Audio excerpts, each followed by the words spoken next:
Hello everyone, welcome back to another video. आज हम social science के 12 क्वेश्चन और लेके आए हैं। ठीक है, 12 क्वेश्चन और लेके आए हैं। तो चलिए देरी ना करते हुए जल्दी जल्दी स्टार्ट कर लेते हैं। ठीक है, यहाँ पे देखिए पहला क्वेश्चन, भारत में कुल कितने संघीय राज्य हैं? भारत में कुल कितने संघीय राज्य हैं? यहाँ पे ऑप्शन क्या है? पहले है 27, 28, 29 एंड 30।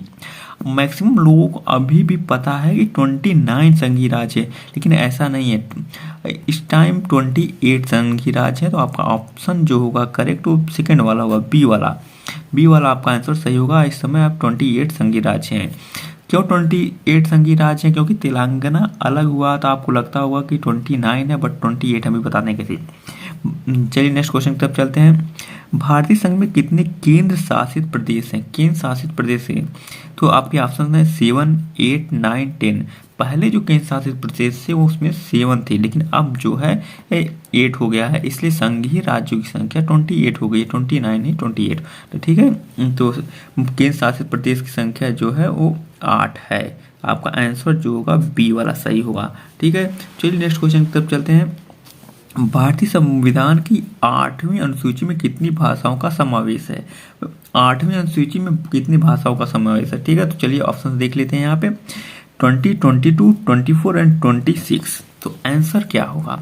आंसर अगर आपको आता है तो कमेंट बॉक्स में पहले लिखने की कोशिश करिएगा मुझसे। ठीक है, तो आपका आंसर जो होगा वो 22 है।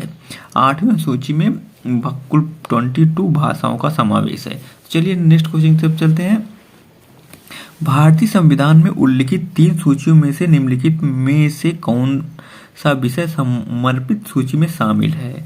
समवर्ती सूची में शामिल है। ठीक है, संविधान में उल्लिखित 3 सूचियों में से निम्नलिखित में से कौन सा विषय समवर्ती सूची में शामिल है? तो चलिए ऑप्शन देख लेते हैं। शिक्षा, कृषि, पुलिस और रक्षा। तो आपका आंसर जो होगा वो पहला वाला होगा, शिक्षा। ठीक है, तो चलिए नेक्स्ट क्वेश्चन की तरफ चलते हैं। भारत में पंचायती राज की स्थापना हुई थी, मतलब भारत में पंचायती राज की स्थापना कब हुई थी? 1980 में, 1990 में, 1992 में या 2004 में? तो आपका आंसर जो होगा वो 1992 में होगा। भारत में पंचायती राज की स्थापना 1992 में हुई थी। ठीक है, चलिए नेक्स्ट क्वेश्चन की तरफ चलते हैं। निम्नलिखित में से किस देश को धार्मिक और जातीय पहचान के आधार पर विखंडन का सामना करना पड़ा? जातीय पहचान के आधार पर, जैसे कि हमारा इंडिया भी है। ठीक है, तो चलिए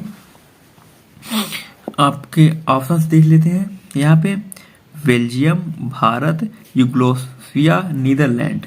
तो आपका आंसर सही कौन सा होगा इसमें?